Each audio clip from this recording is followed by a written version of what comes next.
The transcendentalist era is a time in history in which the idea of being one with nature began around the year 1836 and came to an end in the year 1855. Those who took part in the transcendentalist movement believed that society would corrupt the individuality of a person. Transcendentalists thought that we all perform well when we are confident in ourselves and rely on no one but yourself. An example of transcendentalism can be found in Self-Reliance, written by Ralph Waldo Emerson.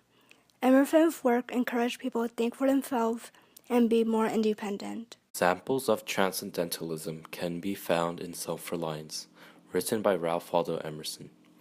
Nothing can bring you peace but yourself. This is a quote said by Emerson himself when discussing the topic of self-reliance. The quote basically states that one should not have to rely on others to be happy or find peace. A man is relieved and gay when he has put his heart into his work and done his best.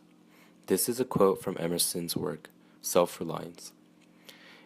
The Romantic era is a time period, 1750 to 1860, where the idea of Romanticism arose. Romanticism can be defined as a movement in the arts and literature that originated in the late 18th century, emphasizing inspiration, subjectivity, and the primacy of the individual. The Romantic era often emphasized individualism.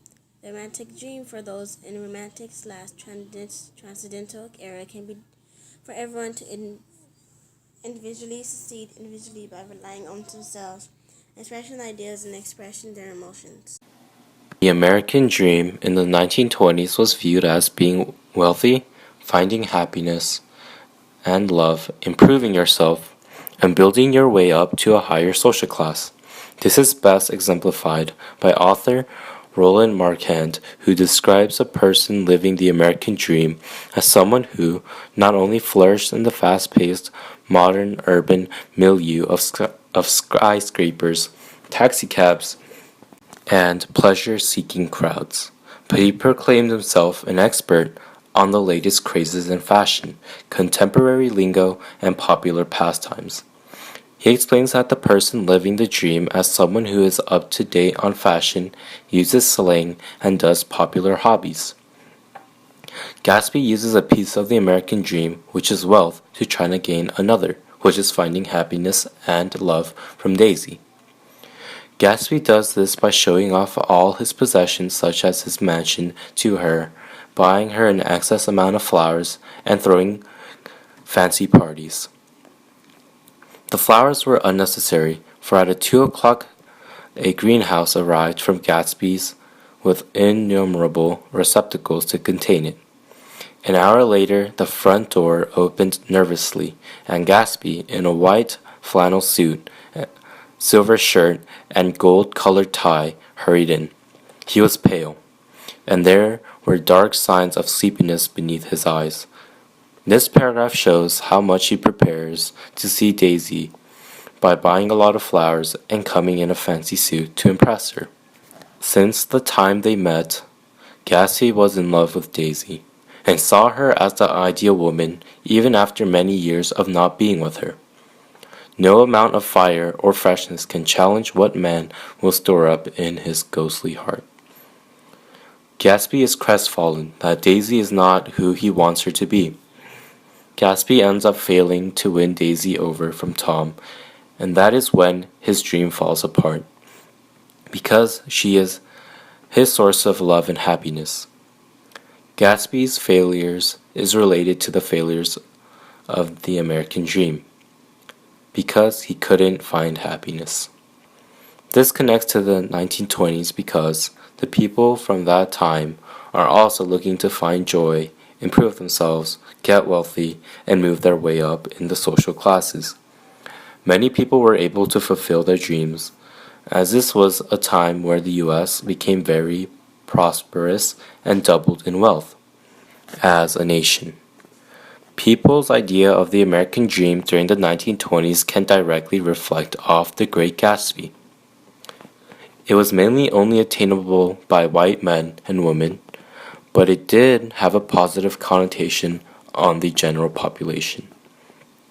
With determination, people from the 1920s were able to obtain it. However, it was in the favor of white people. Fading light of the American dream.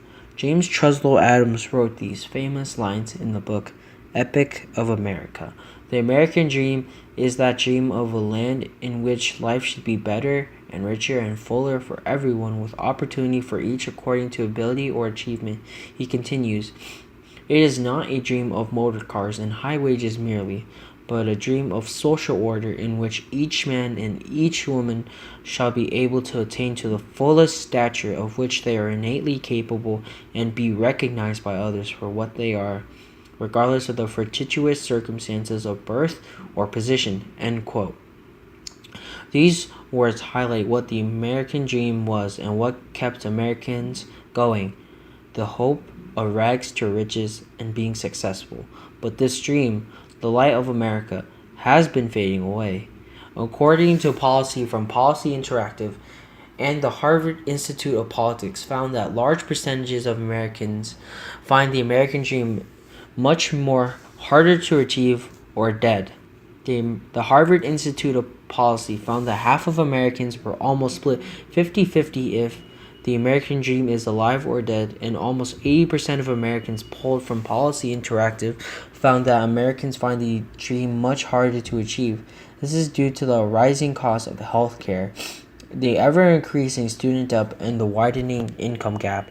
Also, there has been a huge gap for minorities in education and income, according to Pew Research and the National Center for Educational Statistics. The dream to people today is dead and more idealistic than anything else. The dreams of making your way to the top has faded away or seen as extremely hard to do so. Overall, the American dream has faded into nothing more than a fantasy, and to quote Bernie Sanders, for many, the American dream has become a nightmare. End quote. I'll be there for you.